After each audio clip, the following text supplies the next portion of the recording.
I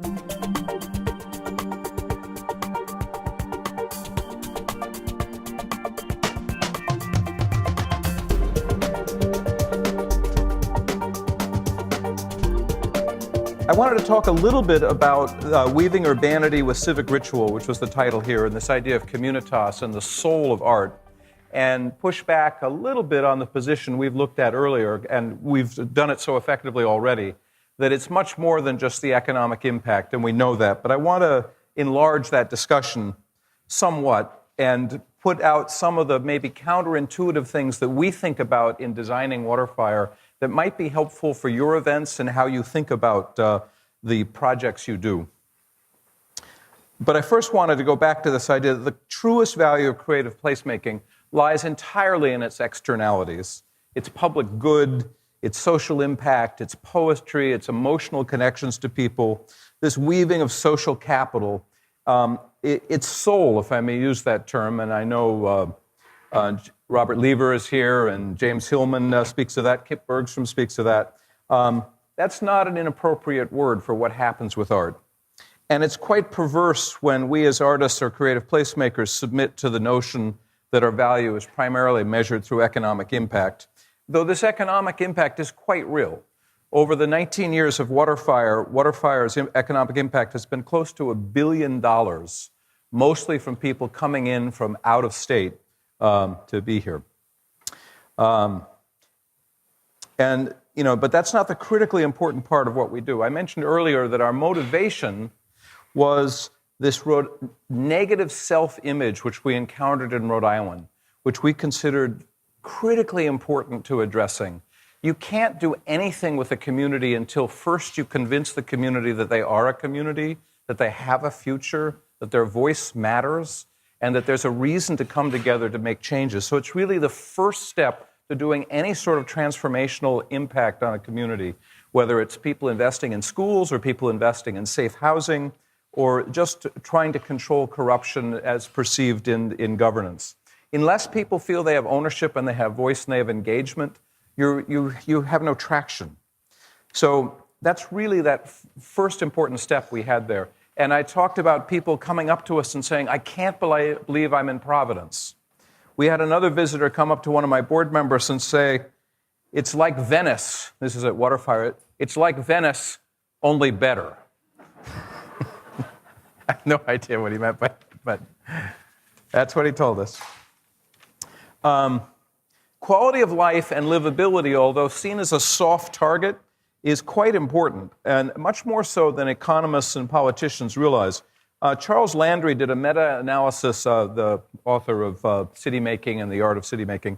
He did a meta-analysis of 30 studies on factors influencing local economic development, and the most commonly cited requirement of all of them was quality of life.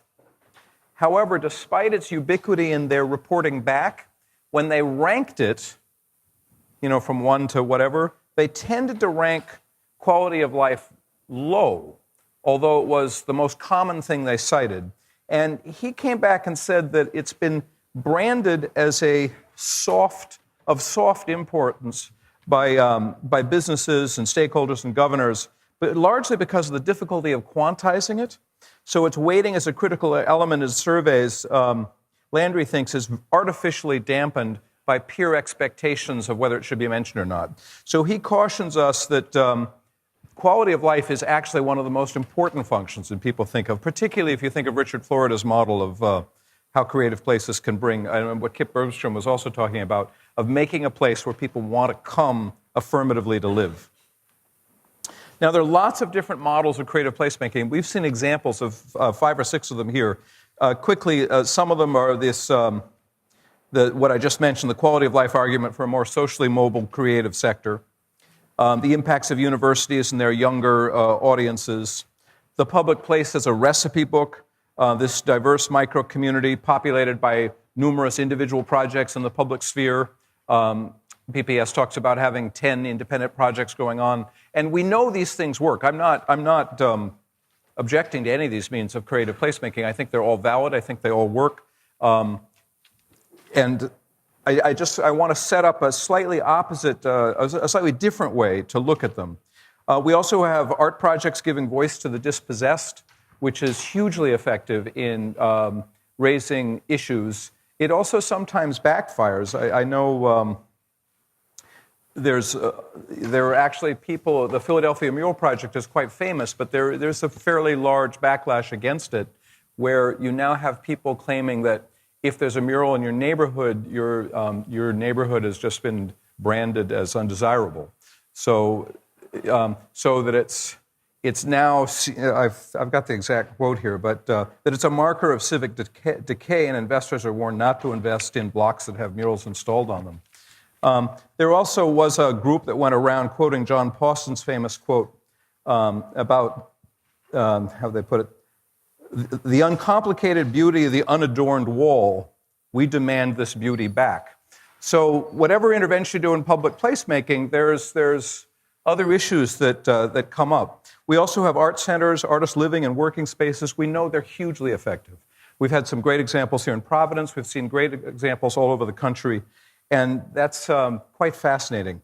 But if we look at the soul of a city and these intangible arguments, I'd argue they're quite important. And I'm going to discuss some of the reasons why I think they're important and some of them why they get even more difficult to quantify. When we first did WaterFire it was for the International Sculpture Conference. That was in '96. The last night of the conference, which was for 3 or 4 days, I couldn't remember.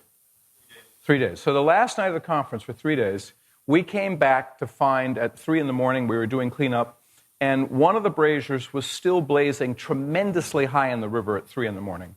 At that hour, everyone should have been at home in bed, and all the fires should have been out. And we were puzzled. We were driving in. We got out of the cars, and we came forward. And then we saw 4 heads swimming, dog paddling out to the fire, holding logs up over their head, and feeding the fires. This is at 3:30 in the morning or something like that. And we got a little closer, and then we saw the 4 piles of their clothes. So they were completely naked, okay? And they were getting logs and then jumping back in the river and then swimming out to feed the fire. And I said, "What are you guys doing?" And they said, "Well, the fire was going to go out. We couldn't let the fire go out." And I should have realized then that we might have had a 20-year run of WaterFire, but it didn't occur to me then. What occurred to me is that these people clearly weren't from Providence, and they weren't RISD students because they'd seen the water in the daylight, so they weren't going to be jumping in the water to feed the fires. It turned out they were 4 of your interns who had come for the conference, and the thing that fascinated me in talking to them, they didn't know each other. They had started a deep conversation by the fire that night on the last night of the conference, and as the fires got low, they decided they had to completely strip themselves of their clothes entirely. It was 3 girls and a man, by the way, and swim out to keep the fires burning. Now, this sort of powerful sense of the way art touches people in ways, and we've had people who've come up to us in tears at WaterFire to talk about how much it's touched them.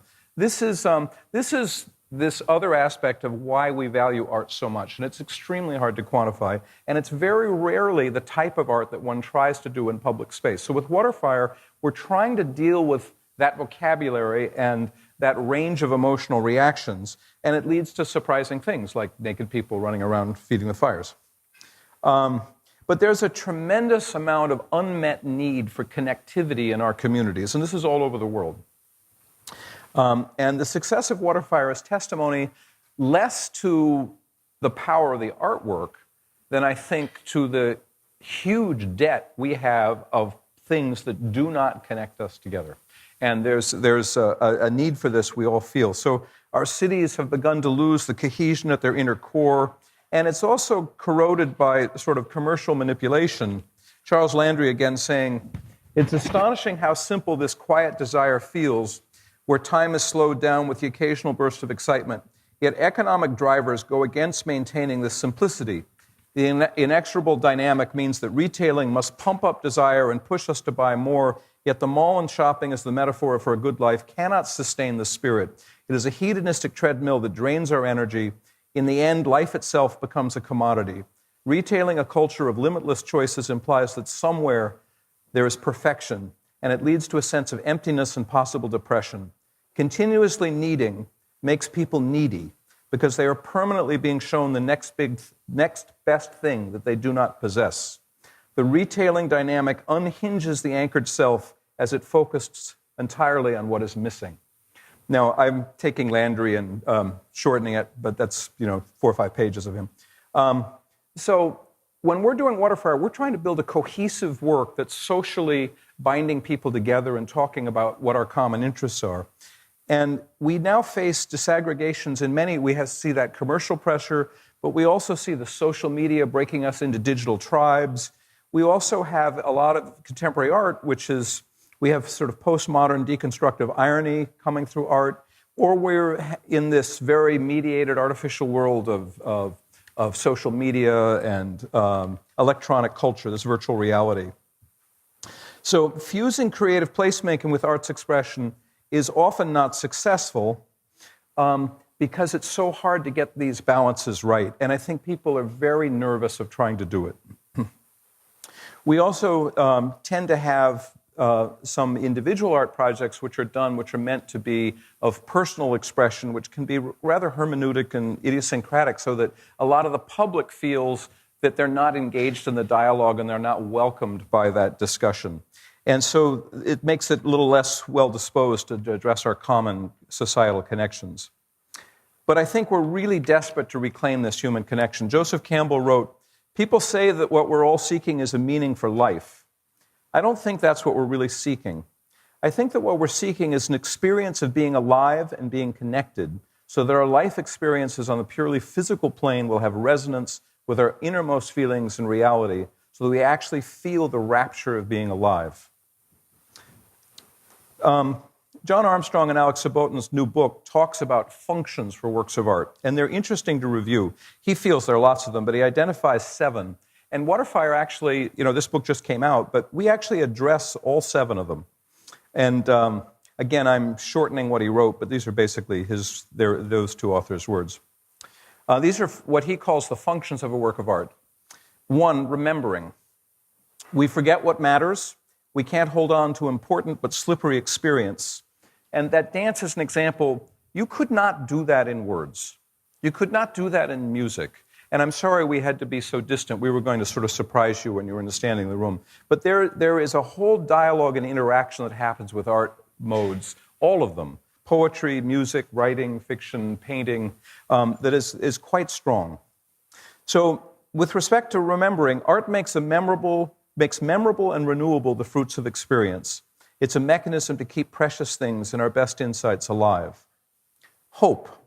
We talked about the need to build hope in the community. His second function is hope. We all have a proclivity to lose hope. We are oversensitive to the bad sides of existence. Art is a purveyor of hope that keeps cheering things in view. It knows we despair too easily and builds upon our strengths. Sorrow. We incline towards feelings of isolation and persecution because we have an unrealistic sense of just how much difficulty there is normally in everyday life. We misjudge the meaning of our troubles. We are lonely, not that we have no one to talk to, because those around us do not have a way to appreciate our travails with sufficient depth, honesty, and patience. We suffer because we suffer further with the feeling that this suffering is inappropriate and lacks dignity. Art is a source of dignified sorrow. Art reminds us of the legitimate place of sorrow in a good life and in public life, so that we engage with our difficulties and recognize sorrow as part of a noble life experience. Rebalancing, and I'm not going to go into too much details on these. Self-understanding. We find it hard to get to know ourselves. We are mysterious even to ourselves, and therefore not particularly good at explaining who we are to others. When we encounter an art object, we can say confusedly, but importantly, "This is me." And we see people doing that at WaterFire all the time. We did WaterFire in Rome, and a Roman came up to me, and his communication was very clear. He pointed at the fires, and he banged his chest and said, "I am Roman, this is Rome," and gave me a big hug. So there's communication that happens there at a very deep level. Some of his other things are growth, experience of things we don't know, and then appreciation. It's a resensitization tool. I'll read the last one. We are desensitized by familiarity of place and often live in a commercially dominated world that highlights glamorous lifestyles. Hence, we often end up dissatisfied that our own life is humdrum and we are gnawed by the worry that life is elsewhere. Art is a resensitization tool that peels away our shell and saves us from our spoilt, habitual disregard for what is all around us. We see with new eyes, we recover our sensitivity, we look at the old in new ways, and are prevented from assuming that novelty and glamour are the only solutions. So, those are some of the sort of deeper functions which aren't quite soul, but are related to caring for the soul. And what's interesting, if we look at the founding of democracy, I did tell the staff that the subtext of this lecture was from twerking to Aristotelian rhetoric. So we're not to twerking yet, but we're at epidictic rhetoric. When Athens was founded, we forget that it was a community of immigrants. About 15% of the male population there were immigrants, including people like Aeschylus, Euripides, Sophocles, Hippocrates, Herodotus. These very famous speakers of Athens were immigrants, and they were welcomed into Athens. But Athens, not entirely, they couldn't vote. But Athens had to create all these democratic forms in order to make a democracy possible. A judgment by your peers in law, a forum where you made decisions, plays. The whole idea of the theater was created as part of a democratizing element. But they also had a form of rhetoric called epideisis, which was about how one establishes the common value of the community through the formal notions of symbolism and metaphor. And they used it to lay out their streets, they used it to lay out their temples, and they used it in spoken rhetoric. And WaterFire, many rhetoricians and aestheticians have talked about WaterFire as a type of epidictic rhetoric, and that it's a civic ritual of sort of common belief. The Columbia Encyclopedia's definition of ceremony is an expression of shared feelings and attitudes through more or less formally ordered actions of an essentially symbolic nature performed on appropriate occasions. We do at WaterFire a whole series of civic rituals. The most common one is using the symbol and metaphor of fire as a symbol of life and rebirth, or the darkness of the water as a symbol of death. So this opposition of life and death, of water and fire, of light and dark, is replete throughout the piece. But the other symbolism there involves the volunteers, where you'll see the fire go dark in the evening and you're gathered there and you can see the sound of the crowd get lower, and suddenly a boat comes out from around the corner full of people who you know are from the community, and each of them places their 2 logs on the fire, and together they build that fire to be brightly radiant and full of hope and a sense of the future. And that little ritual is a joyous thing to do, as I see the volunteers nodding in the back. It's a joyous thing to be a part of, to watch the fires come bright, and people do that. But it doesn't need to be pointed out to people, but people see that sense. That's how one builds a community. People come by, and each person makes their contribution to the community.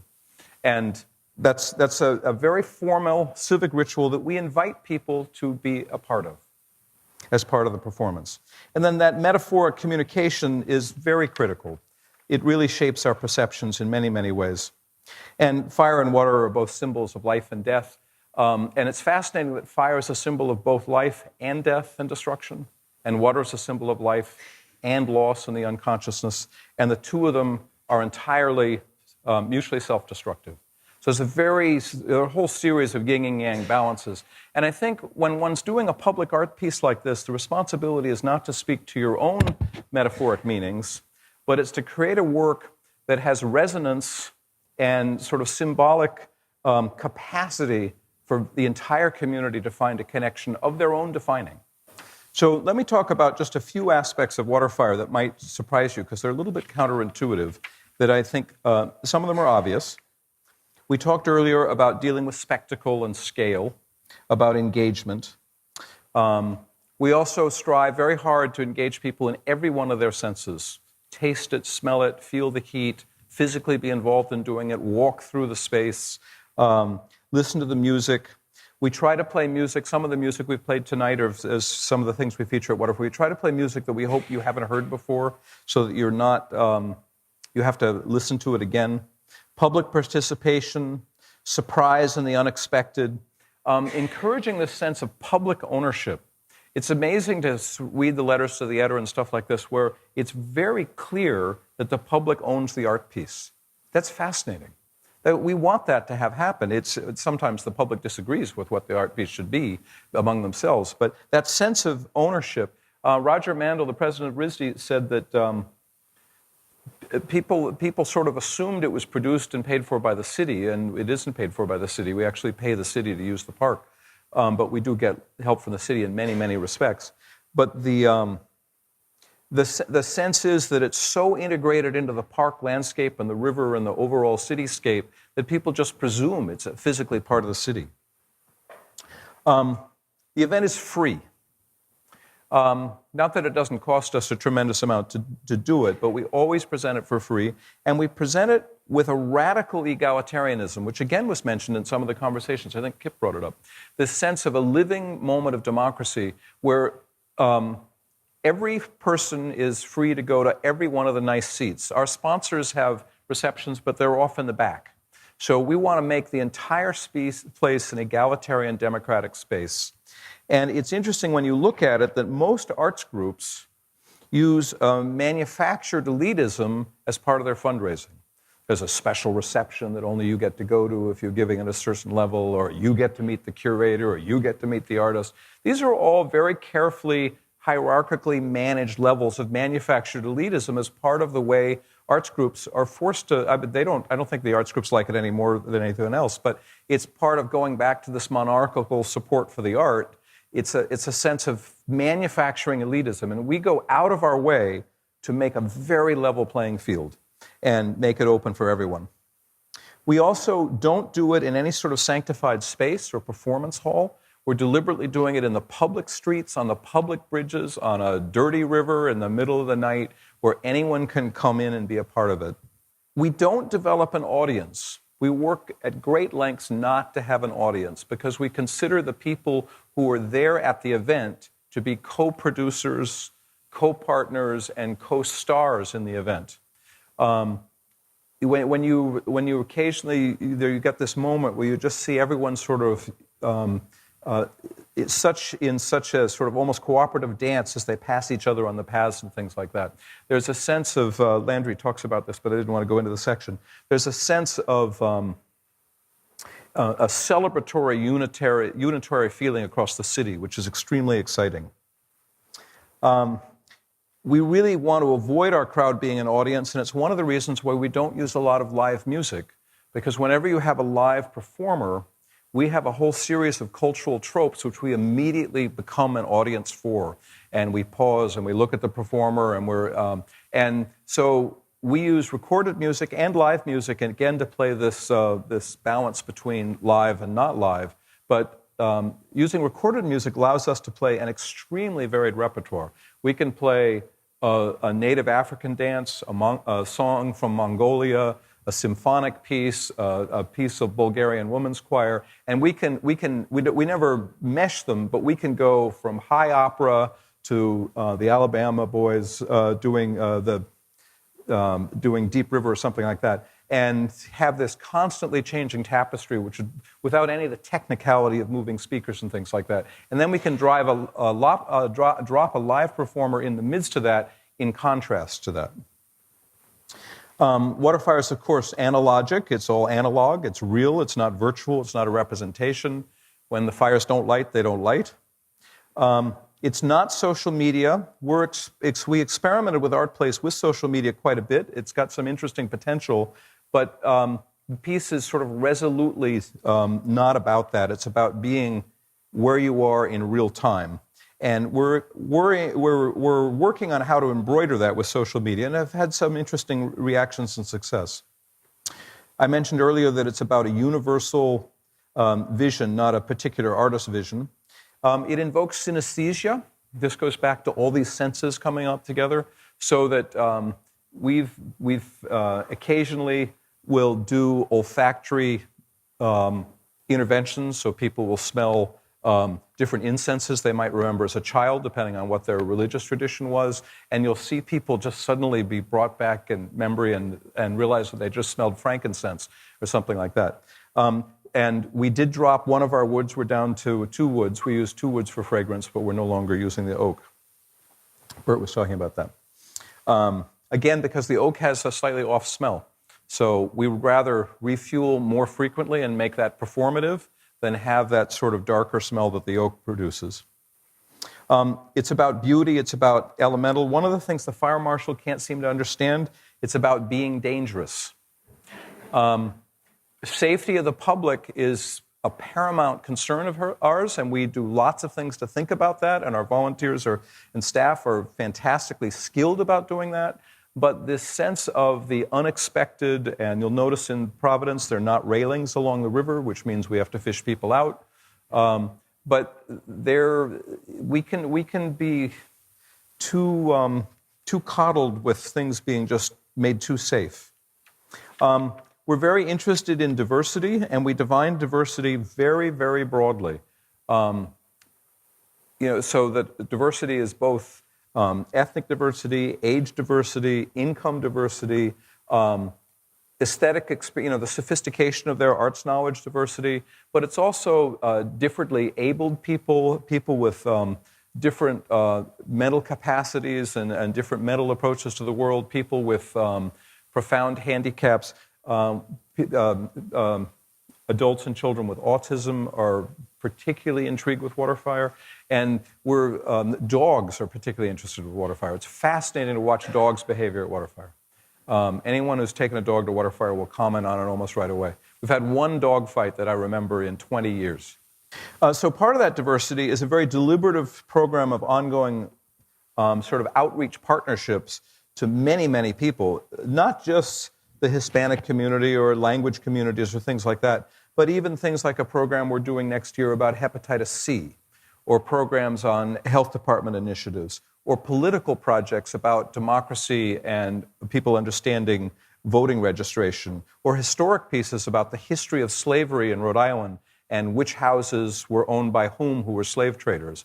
So we do things you would never expect to have it in the middle of a big public art space. And then WaterFire is public in all of the senses. First of all, it's in a public space and it's free, but the public's invited as volunteers.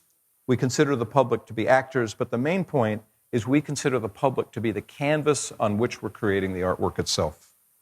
Non-commercial to the extent we can, scale. MIT did a book called Event Place, and the ephemerality of WaterFire is quite deliberate. We don't do WaterFire every night. We don't do it once a year. It wouldn't work either way. Our ideal schedule is every other Saturday for about 8 to 9 months. And that means people now have to make a conscious decision to find the date, to make the commitment to be there. It's the same phenomena that we don't go to the tourist attractions that are in our neighborhood because we can go at any time. So if we're all the time, it would just completely lose its sense of being unique and special. It's about building liminal spaces and transitions and unexpected places. It's about total freedom. As opposed to sitting in an audience at a concert, you can talk over the music at WaterFire. You can get up and walk out at any time. You have complete freedom to go wherever you want. So some people will sit quiet. We try to get the volume such that people can listen quietly or they can talk quietly simultaneously without really stepping on each other, and they're also free to get up and leave. So it's an astonishing level of freedom, and you don't see that very often in many other art pieces. There are theories, a couple of technical things that I worry about, which is intimacy, granularity, and triangulation. Triangulation is William White's concept that the best way to get two strangers to interact with each other is to establish a third thing that they're interacting over, whether they're talking about it or responding to the surprise. William White was also the sociologist who talked about public displays of affection and saying the most effective measure of a successful place, this goes back to White and Jacobs' work, Jane Jacobs' work, is the comfort with which people are with showing displays, physical displays of affection. So he felt that was the most effective index to ever evaluate a public space. We talked about volunteer empowerment and engagement, both as a symbolic statement, but also as a community building statement. We're always, now, constancy and innovation. We keep the fires the same, but then we embroider it with all sorts of changing things that happen all the time. So Each time you come to WaterFire, they're very different things. Another aspect that's important is the integration of tourists deliberately into the event. You see a lot of people who condemn tourists, and I think that's, first of all, unfair. We're all tourists at some point going somewhere. What tourists do when they come to an event like WaterFire, if they're managed correctly, they keep bringing that sense of awe back to the event, because you now can see it for the first time through the eyes of someone who's just there, or you can share it with someone. So figuring out how to deliberately have a strategy of how tourists should interact with the event is important. And then movement. We don't want people to sit in one place. We want people to walk. And we do that by creating a whole series of incidents that they need to explore to find. The reason for that is not to give them exercise, well, that's a great thing, and it's not to get them to see more of the city. It's actually to get them to see more of each other. So just like a good conference is when you're talking to this person here and that person there, a good civic urbic experience is having interesting interactions with a wide range of faces. So this sense of constant movement and figuring out how to get the crowd flowing is really important. At one point, we were so crowded. We don't advertise WaterFire, so we're sort of the mercy of how many people come up. One of our big mistakes was, at one point, so many people were coming that it was just this constant, the paths were absolutely in gridlock. And so we realized the only way we could accommodate the crowd was seeing if we could convince the very independent Rhode Islanders and all their buddies to follow the South American tradition of going around counterclockwise around the public square. So we worked very hard to get all the people at WaterFire walking from the Basin down to Sepal Street, all counterclockwise. We had any volunteers who were here for those nights? We had everyone out there explaining that, this is the only way you can accommodate the crowd. Would you try this? And it took 3 or 4 weeks before we finally got a pretty substantial number of people walking counterclockwise like they do in South America.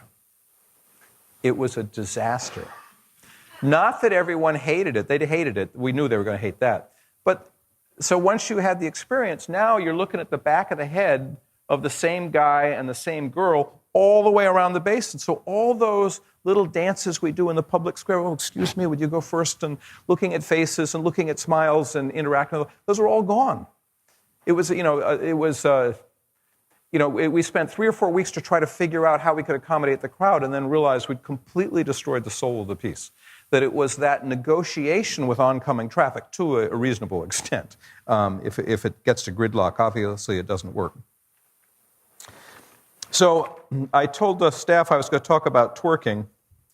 The twerk is a little indirect, because it comes from the wag who pointed out that twerking must certainly come from the German expression Gesundkunstwerk, which it doesn't, but that is the end of Gesundkunstwerk.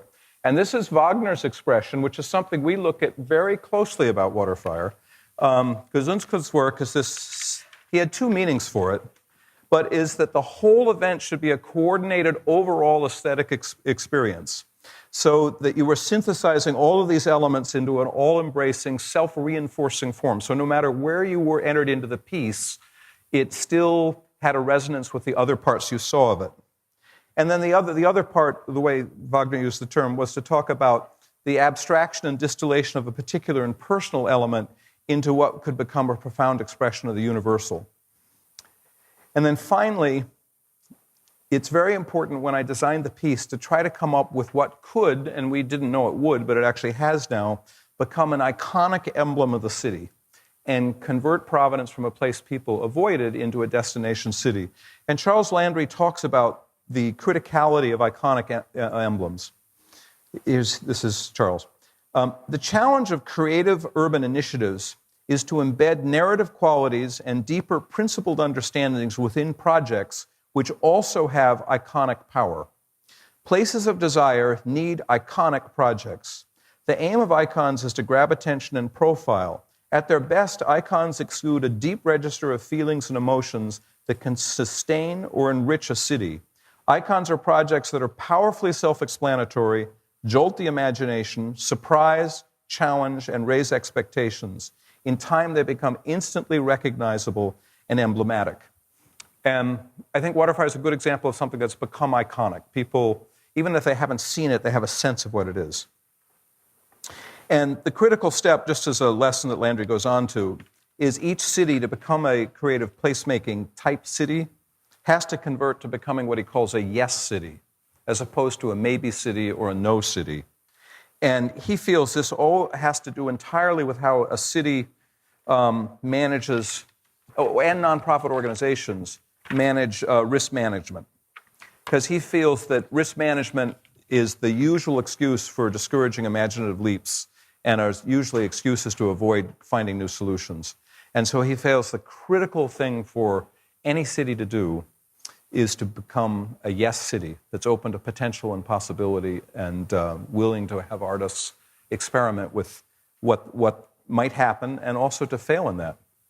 I was going to see if there are any questions. That's the end of the sort of thoughts I wanted to share there. I did have a short video I wanted to end on, but were there any questions or people want to challenge any of those?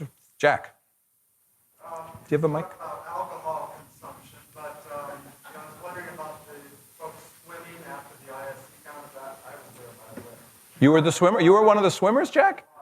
Well, I just wonder, how do you control that? Yeah, that's a good question. I'm fine with alcohol consumption. The city has these things called rules, and they've been quite cooperative with us as we experiment with that, because I'm of the preference that if you encourage people to be responsible, they will be responsible. And Jane Jacobs talks about how if you've really got a mixed age crowd and mixed ethnicity crowd, they self-police. And we've had that phenomenon. We do have alcohol for sale at WaterFire. It's in fairly limited areas, but I haven't seen it abused except maybe one, occasionally, but it hasn't become a problem. If it does become a problem, the city will be less cooperative as we experiment with that. We've done WaterFire in other cultures. We did it recently in Kansas City, where alcohol is everywhere. I mean, every single food vendor is selling alcohol, and not just beer and wine, hard drinks, mixed drinks, cocktails, for unbelievably low prices. And Kansas City has a reputation for their barbecues and stuff like that getting pretty rowdy, but the WaterFire event always is well behaved. And I'm fascinated to sort of watch the level of alcohol consumption that their city is comfortable with and the responsibility with which the citizens take it, at least in the WaterFire context. Kansas City also, I'll let you continue, Jack, but Kansas City also is an experiment we do where it's a city where we do the entire music program live. Every single piece of music is live by a Kansas City musician or performer, and we get the variety of programmatic mix by having 5 or 6 stages and doing a massive live transfer of all the stages. You had a follow-up, I think. Absolutely. You're absolutely right. What Jack's referring to is our first night. The first time we did it was for First Night, which is a New Year's Eve festival. It was their 10th anniversary, and First Night was founded as an alcohol management program. It was meant to be an alternative sort of alcohol-fueled drunken New Year's Eves. So they have an absolute militant policy of no alcohol. First Night is no longer active in Providence. It's transformed into an organization called First Work. So we've moved beyond that. But the alcohol is in maybe 4 locations. I have kind of an oddball question. Sure. As you were talking, I was thinking about the fact that one of the places outside of the arts that people get a lot of the things that you're talking about, like connection to community, shared joy, community celebration, civic ritual, is sports. Like There are for 2 me, of them. it's One baseball. one's church and one's sports, and the third is sort of rock concerts. That sense of communitas and come together, and all 3 of them are a little bit different. The sports is a good example, but sports is a much narrower demographic of who's there, and it's also at heart a competition between people. So it's not celebrating people coming together in joy, and you see all these fist fights and various unfortunate things. But there is a sense of comradeship from one team versus the other. It's a slightly different energy, but that you get that same feeling. And if you look historically, before we had sort of good crowd management of massive games, there were huge festivals, going all the way back to ancient Greece times that had where a game would devolve into basically open warfare between the two teams. Yeah, I guess I'm thinking about it specifically. I'm a Red Sox fan, so Okay. I have had plenty of dignified sorrow and Yes, joy years and and decades. hope over the years. But particularly this year for Red Sox fans, for Bostonians in general, I think the Red Sox became a place to sort of Absolutely. heal as particularly a community in the context after the marathon. of the marathon Exactly, earlier. So exactly. there was an arc there where the community came together with a great sense of purpose and engagement. Psychologists, when they look at sports, write that although it's counterintuitive and the fans don't admit it, they're usually happier on objective tests when their teams are losing. And the reason why the psychologists think that is that one of the functions of a sports team is this sort of scapegoating of failure onto the losing team. So it's sort of a very counterintuitive effect. But do you think we have anything to learn from sports I think or sports are church or any of these other places in designing placemaking? I absolutely agree with you. I think that these sociological, anthropological, and natural gatherings of people coming together are hugely informative of what we're trying to do. And we're in danger of letting the commercialized shopping experience be our sense of what urbanism is supposed to be about. We are naturally a gregarious species, and we have these medieval festivals that happen every 2 weeks with regularity, or even every week in Italy, for example. And those had a deep, deep function. And we see them reflected in sports. We see them reflected in sort of annual games and holidays and religious ceremonies, certainly in church, this communion of singing together. One of the things I'd love to experiment with at WaterFire is singing together, because that's another very engaged way of people coming together. Just recently, AS220 hosted an absolutely wonderful conference on Pentecostalism and sacred fire and holy steel. And I'd love to do a Pentecostal service in the middle of WaterFire. I haven't told the board yet. Maybe they are here yet. But just because there's an astonishing energy that happens there that is it's part of what art touches. I mean, art it does all of those. And to talk about another group where you see this sort of solidarity, which I think is also related to art, this Saturday, our partner is the U.S. Armed Services. So it's all 5 branches of the Department of Defense. And the Department of Defense is extremely involved in art. They use music, they use uniforms, they use emblems, they use metaphors, they use symbols, they use colors. They're extremely meticulous about their rituals. And so it's part of the same species of phenomena as we're talking about. And they see themselves as totally apart from the arts. The arts world sees themselves as totally apart from the military. This is going to be a very interesting experiment next Saturday. And it'll be the first time we've tried deliberately working through their symbolic set of rites and symbols, and then what we're going to try to do from a secular point of view. I think it's all these things, I think, are where we really learn about public places and creative placemaking. More so than the malls, which are extremely socio-engineered for what their purpose is. I'm going to add that truly was an epic conference in '96, and for the artists that were part of it, it was incredibly memorable.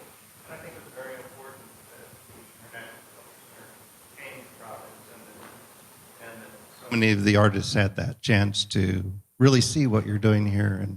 And I remember going into the office with your mayor, and he was so enthusiastic, as were you, about things going on here in Providence that, please move here. They were telling, they had a great spin to it. Yeah. And it was really, and then to come back now and see what you're doing is just really, really amazing. I just wanted to say that. And I think it's just helping us also in how we're dealing locally now that I'm the director of IDX Factory with our own local government, and our mayors come on board very forcefully behind it. Good. And so I guess the only other thing I'd say that the ISC looked at this as a way, there's what we're talking about as far as vibrancy and measurement and a lot of other things. What we looked at in terms of ISC is how do we get artists to really work together to learn what other artists are doing. I mean, the swimming story that's just one of many things that happened. Like I said, it was an epic conference, and we appreciate you for hosting us. Well, it was that wasn't WaterFire, but that was the city of Providence that hosted you. Yeah, it was a wonderful event. Well, if there are any more questions, I'm happy to entertain them. I was going to play a short video here. One of the things we do at WaterFire, which surprises people. Oh, I'm sorry. Yep, absolutely. Hi, I was just curious. I guess because of the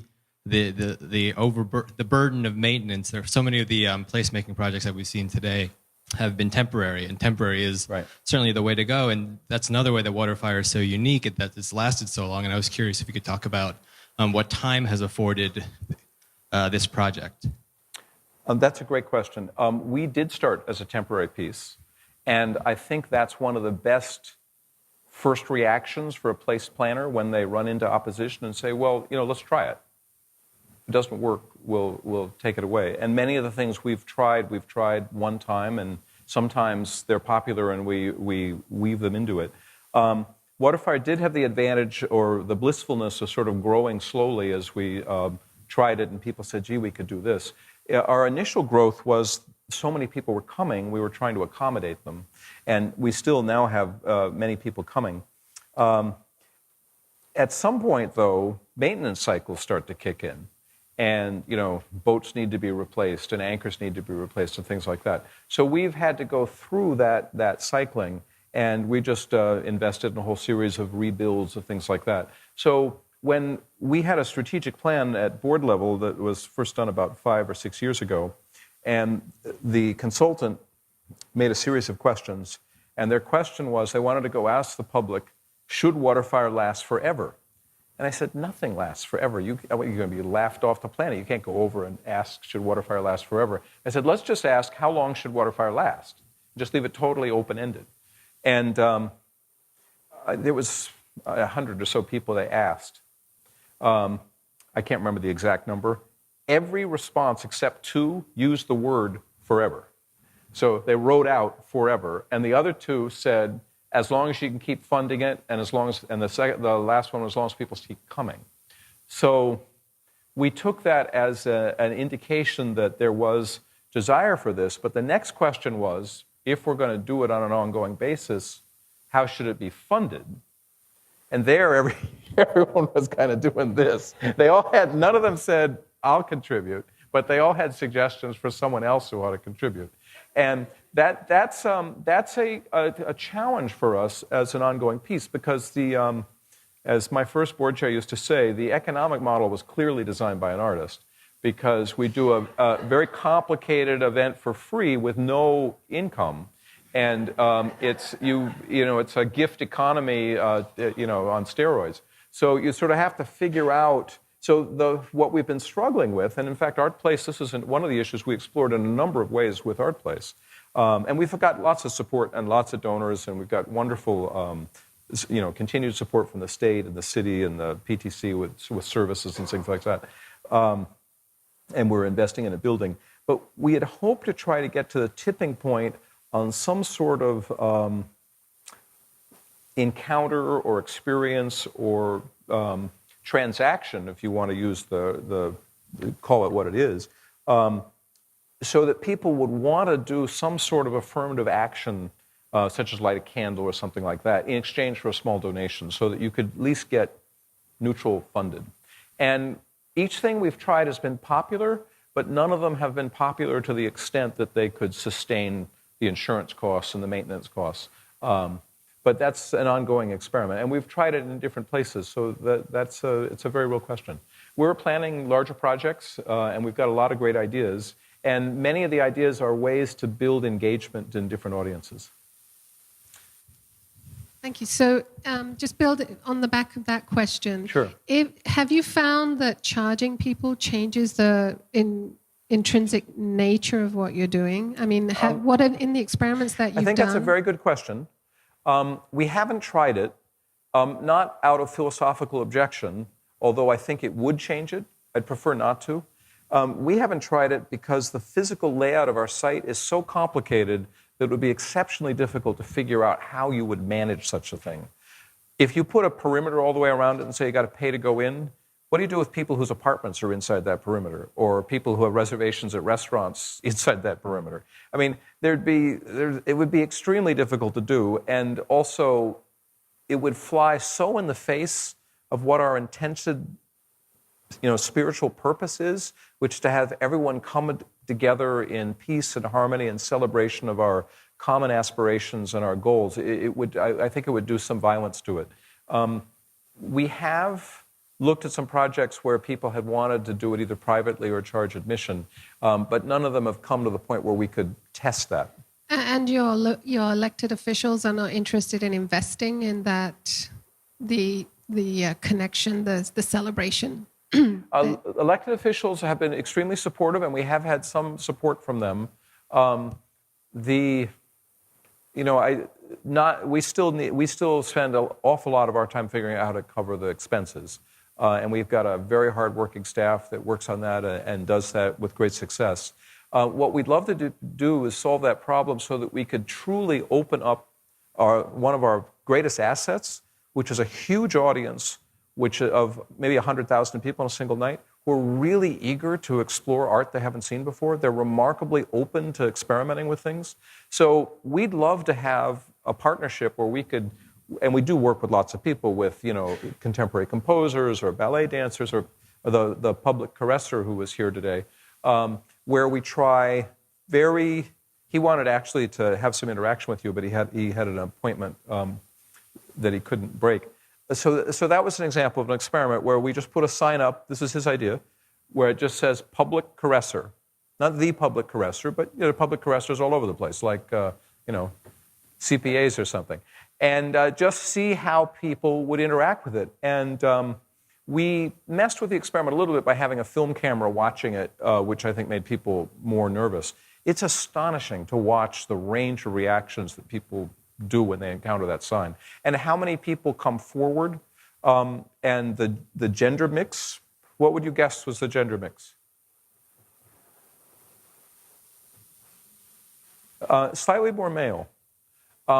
Which you wouldn't necessarily expect. But it's lots of ages. Young people are immediately, they go, and their parents chasing after, whoa, wait a minute, where are you going?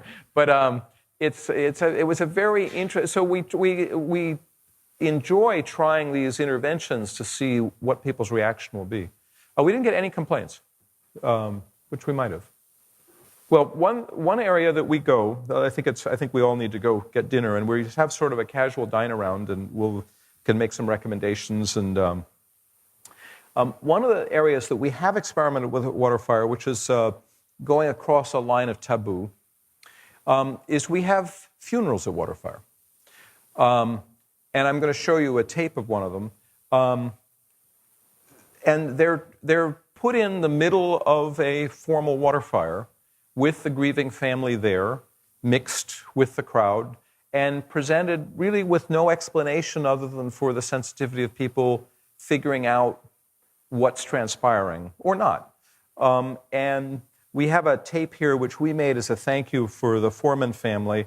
This was, it's about a minute long, and it shows one of a series of sort of metaphorical goodbyes that we engineered for his family. Dan Foreman grew up here, has not lived here for a long time, but much of his family still has roots here.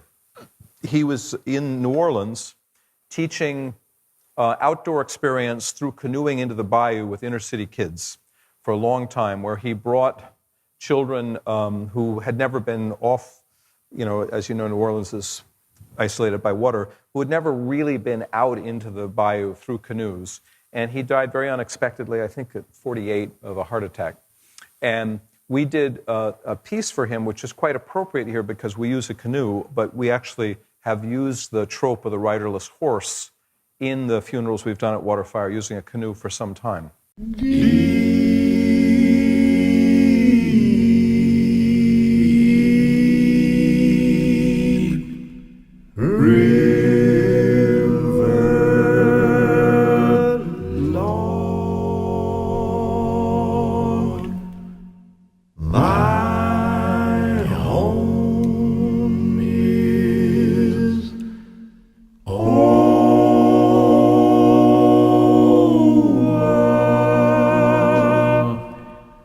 Thank you.